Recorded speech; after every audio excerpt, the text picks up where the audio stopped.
Un jour, Bobby Jamison, 40 ans, Sherry Lynn, sa femme depuis 40 ans, et Madison, leur fille de 6 ans, se retrouvent dans la voiture pour inspecter un terrain qu'ils ont l'intention d'acheter.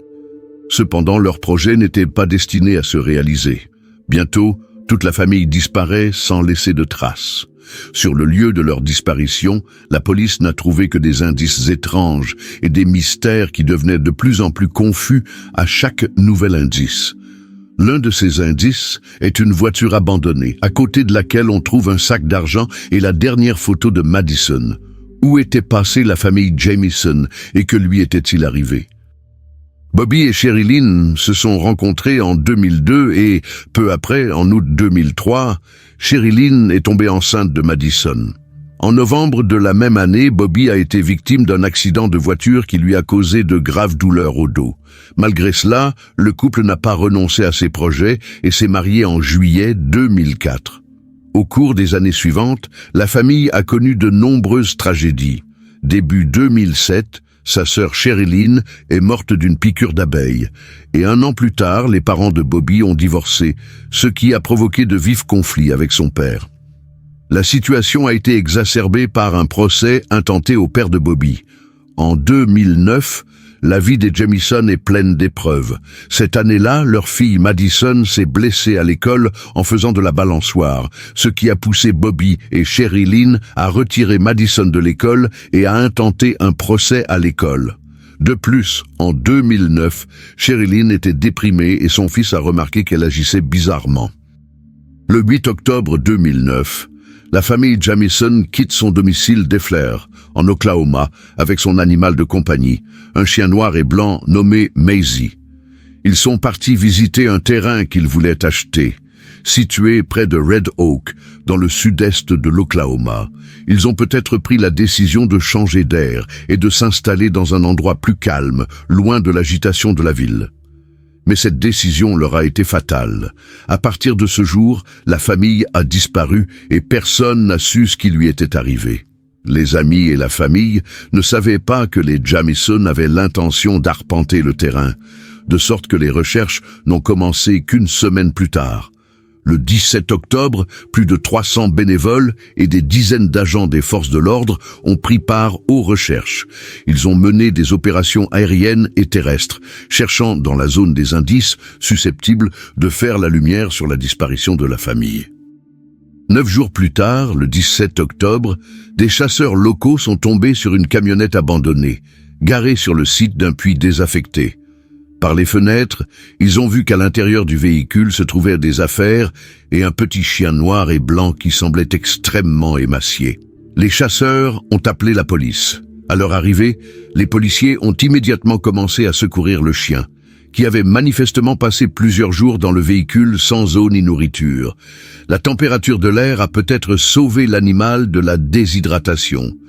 La voiture a été retrouvée à environ 1 heure de la propriété que la famille avait l'intention d'acheter. Les portes étaient verrouillées et les clés étaient sur le contact. Parmi les objets curieux trouvés dans la voiture, il y avait un portefeuille, le sac à main de Sherry Lynn, une caméra vidéo, un GPS et des vêtements. Des téléphones portables se trouvaient également à l'intérieur, ce qui pourrait indiquer que la famille n'avait pas l'intention de laisser la voiture longtemps.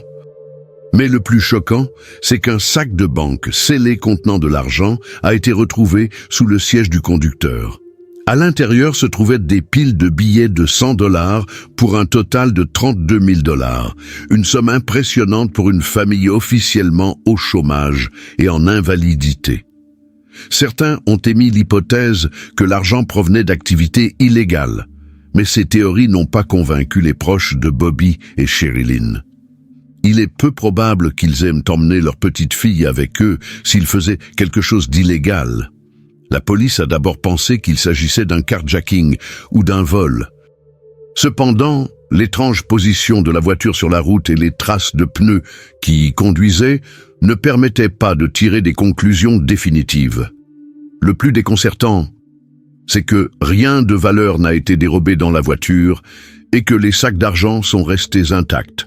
En outre, des bombes de peinture, souvent utilisées par les artistes de rue, ont été trouvées. On a rapidement appris qu'une vieille camionnette Ford, 250 986 rouillée, trouvée à côté de la voiture des Jamison, portait des inscriptions dans la même peinture que les bombes de peinture trouvées dans le sac. Ces inscriptions, qui comprennent des phrases sur Dieu, ont vraisemblablement été faites par Sherilyn. En reprenant l'enquête, on a découvert que le jour de la disparition, la famille Jamison était allée se promener au pied des montagnes de San Boas, où elle avait rencontré l'assistant du propriétaire.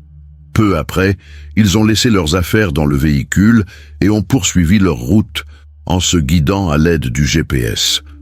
La famille s'est éloignée d'une centaine de mètres de la voiture et a gravi une petite colline où elle a pris une dernière photo de Madison. La photo montre la jeune fille debout à côté de quelques rochers, croisant les bras et regardant au loin. Elle avait l'air pensif et de nombreuses personnes ont remarqué qu'elle ne souriait pas, mais qu'elle avait l'air effrayée.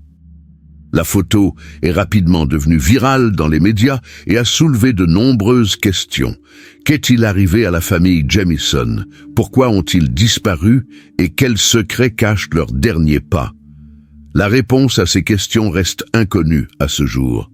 Le mystère de la disparition de la famille Jamison, octobre 2009. La famille Jamison, Bobby, 40 ans, sa femme Sherilyn et leur fille Madison, 6 ans, disparaît sans laisser de traces, ne laissant derrière elle qu'une chaîne d'indices mystérieux. Ils sont partis visiter un terrain qu'ils avaient l'intention d'acheter, mais ne sont jamais revenus. Quelques jours plus tard, leur voiture est retrouvée vide dans un bois, avec à l'intérieur des affaires, de l'argent et un chien décharné. Mais où sont les Jamison eux-mêmes? Les recherches commencent. La disparition de la famille a suscité un tollé général. Les habitants d'Oklahoma City ont rassemblé 16 hélicoptères de la police et 3 drones pour les opérations de recherche. Une équipe de secours est arrivée sur les lieux et des chiens de recherche ont repéré une piste menant à un réservoir d'eau abandonné. Cependant, aucun corps ni aucun autre indice n'a été trouvé après la vidange de la citerne. La piste s'est perdue dans les bois et le temps humide et venteux n'a fait que compliquer les recherches. L'approche de la saison de la chasse a également constitué un problème, menaçant les bénévoles et la police. Au bout d'une semaine, les recherches à grande échelle ont commencé à s'essouffler et se sont bientôt arrêtées. Il semblait que la solution à ce mystère resterait insaisissable. Une découverte choquante. Plus de 4 ans ont passé. En novembre 2013, les chasseurs sont tombés sur quelque chose d'étrange. Dans les montagnes escarpées, à seulement 4 kilomètres au nord-ouest de l'endroit où la camionnette a été trouvée, des restes humains ont été découverts. Il a fallu recourir à des analyses médico-légales qui, le 3 juin 2014, ont confirmé l'effroyable. Il s'agissait des corps de Bobby, Sherilyn et Madison Jamison. Cependant, ils étaient en si mauvais état que la cause de leur mort est restée un mystère. L'un des détails les plus effrayants est que les dépouilles ont été retrouvées face contre terre. Une fleur séchée aurait été laissée à proximité. La famille a été enterrée sans trop d'histoire, mais les proches n'arrivent toujours pas à comprendre ce qui s'est réellement passé. La police a découvert des images de surveillance de la maison des Jamison datant du jour de leur disparition. Sur la vidéo, Bobby et Sherilyn semblent en transe. Ils ont quitté la maison à plusieurs reprises, chargeant des objets dans une camionnette, mais parfois ils marchaient simplement de long en large, comme s'ils oubliaient quelque chose. Leurs mouvements semblaient dénués de sens et étranges. Parfois, ils se figeaient, comme s'ils écoutaient quelque chose d'invisible. Peut-être la famille était-elle sous le contrôle de quelqu'un, paniquée, ou avait-elle l'impression d'être observée. Certains ont émis l'hypothèse qu'ils étaient peut-être sous l'influence de drogue, en particulier de méthamphétamine, mais aucun signe de consommation n'a été trouvé. Un homme mystérieux, vêtu d'un t-shirt marron, est également visible sur les images. Il n'apparaît que quelques instants, et aucun membre de la famille ne portait ce type de vêtements. Qui est cet homme, et quel est son lien avec la disparition des Jamison? Le procès. Au cours de l'enquête, de nouveaux éléments sont apparus. Il s'est avéré qu'un an plus tôt, le 1er novembre 2008, Bobby avait intenté un procès à son père, Bob Dean Jamison. Dans sa déclaration, il affirmait que son père était un homme violent qui battait sa femme, le menaçait et avait même tenté de l'écraser avec une voiture. Bobby a également déclaré que son père était lié à la pègre, notamment au trafic de drogue et à la prostitution. Cependant, la procédure judiciaire a été brusquement abandonnée. Cette histoire est-elle liée à la disparition de la famille ou s'agit-il de craintes paranormales poussées à l'extrême? Un indice ou un éternel mystère? Malgré de nombreuses théories, dont le meurtre, le sacrifice rituel, l'évasion et même le suicide, la réponse exacte à ce qui est arrivé aux Jamison n'a jamais été trouvée. Leur mort reste l'un des mystères les plus mystérieux et les plus mystiques de l'Amérique, et la vérité restera peut-être à jamais cachée dans les ombres du passé. Il existe également une théorie selon laquelle Bobby et Sherilyn n'étaient pas impliqués dans la drogue, mais souffraient eux-mêmes d'addiction. L'un des arguments en faveur de cette hypothèse était la vidéo de surveillance à l'extérieur de leur maison.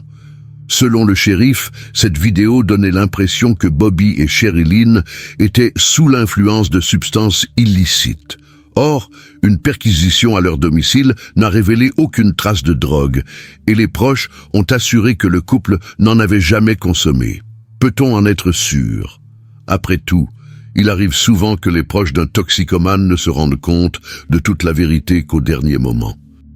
En outre, nous ne pouvons pas exclure des problèmes personnels qui pourraient affecter leur comportement. Les problèmes de santé de Bobby, son incapacité à travailler, ses difficultés financières, les propos de leur fille sur les fantômes et les étranges écritures sur le conteneur ont créé une atmosphère morose. Sherilyn se plaint souvent de son mari.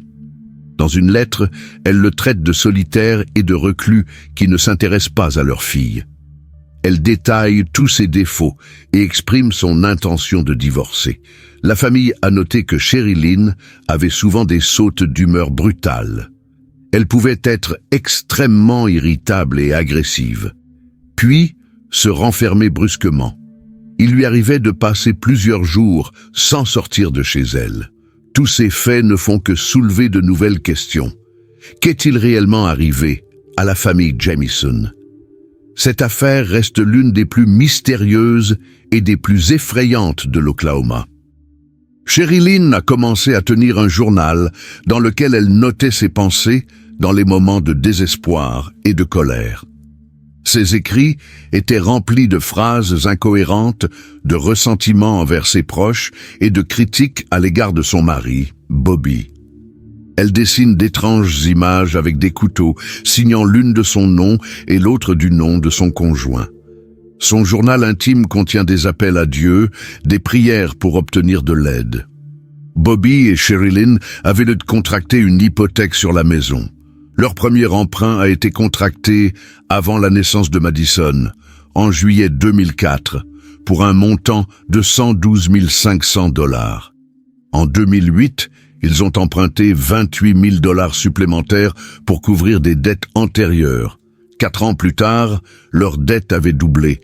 Aux difficultés financières s'ajoutent les conflits constants entre Bobby et son père, et le 25 septembre 2007, Sherilyn subit une perte irréparable. Sa sœur et amie la plus proche, Marla, décède. Cela a aggravé la situation, car elle était incapable de travailler et, après le diagnostic officiel, elle s'est vue attribuer une invalidité. Bobby était également en grande détresse physique depuis 2005. Est-il concevable que, profondément déprimée, Sherilyn ait attiré sa famille dans les bois, tué son mari et sa fille, puis mis fin à ses jours? La police étudie la possibilité qu'une lettre de colère trouvée dans la voiture ait pu être une lettre de suicide. En théorie, Sherilyn aurait pu tuer Bobby et Madison avant de se suicider. Cette théorie est étayée par le fait que Sherilyn avait un pistolet qu'elle gardait habituellement dans la voiture. Cependant, l'arme n'a jamais été retrouvée. Il est possible que quelqu'un l'ait ramassé bien avant la découverte des corps et qu'il s'en soit débarrassé après avoir appris l'existence de l'enquête. Mais si Sherilyn s'est suicidée, comment l'arme s'est-elle retrouvée ailleurs? Ou bien a-t-elle choisi une autre méthode de suicide, par exemple l'empoisonnement? Le fait que Sherilyn et Madison ne présentent aucune blessure par balle plaide également en faveur de cette théorie. Les experts ont finalement conclu que le trou dans le crâne de Bobby n'était pas dû à une blessure par balle. En 2010, après la diffusion de l'émission Disappeared de la chaîne Investigation Discovery, Nikki Sheldon, une amie de Sherilyn, reçoit un étrange appel téléphonique. Une femme étrange lui a dit qu'elle avait été membre d'un groupe prônant la suprématie de la race blanche. Elle a vu une liste de noms de personnes avec lesquelles les membres du groupe étaient en conflit. Bobby et Sherilyn en faisaient partie. Selon elle, elle a surpris une conversation qui parlait de la famille Jamison et qui laissait entendre qu'on allait s'occuper d'eux. Cette conversation mentionnait également la bague de fiançailles de Bobby, dont seules quelques personnes connaissaient de l'existence. S'agit-il d'une preuve que la famille a été victime d'un attentat? Ce que l'on sait, c'est que Sherilyn était en conflit avec une connaissance, Kenneth Bellows, qui les aidait à s'occuper de la maison. Après avoir appris qu'elle était d'origine amérindienne, il a exprimé des opinions racistes et a même proféré des menaces. Craignant pour la sécurité de sa fille, Sherilyn a pointé une arme sur lui, après quoi il a quitté la maison. La police a ensuite enquêté sur lui en tant que suspect potentiel, mais il avait un alibi en béton. Il se trouvait à des centaines de kilomètres de là, au moment de la disparition de la famille. Mais peut-être que la solution à cette tragédie n'est pas du tout liée au crime. Supposons que la famille Jamison se soit rendue seule au milieu de nulle part. Ils sont probablement sortis de la voiture pour explorer la région ou se dégourdir les jambes. Cependant, quelque chose a mal tourné, peut-être se sont-ils perdus. Ils ont peut-être essayé de retrouver leur chemin, mais se sont retrouvés trop loin de la voiture. Cependant, des questions subsistent.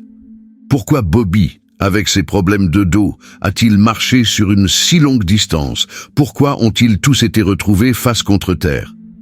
En général, les personnes qui meurent d'hypothermie se retrouvent dans d'autres positions. Une autre possibilité est la panique. La paranoïa du couple a peut-être atteint un point critique. Ils ont pu penser qu'ils étaient suivis et ont quitté la voiture par peur. Leur anxiété a augmenté. Leurs actions sont devenues de plus en plus irrationnelles, et cela a pu conduire à une tragédie.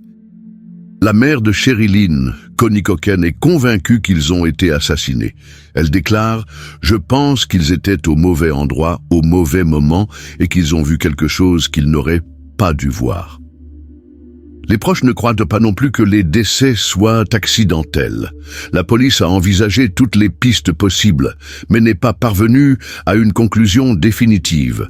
Le shérif Beecham a admis « Normalement, dans les enquêtes, nous écartons progressivement les pistes pour ne garder que la plus plausible. Mais dans ce cas, nous n'avons pu en écarter aucune. » Qu'est-il réellement arrivé à la famille Jamison?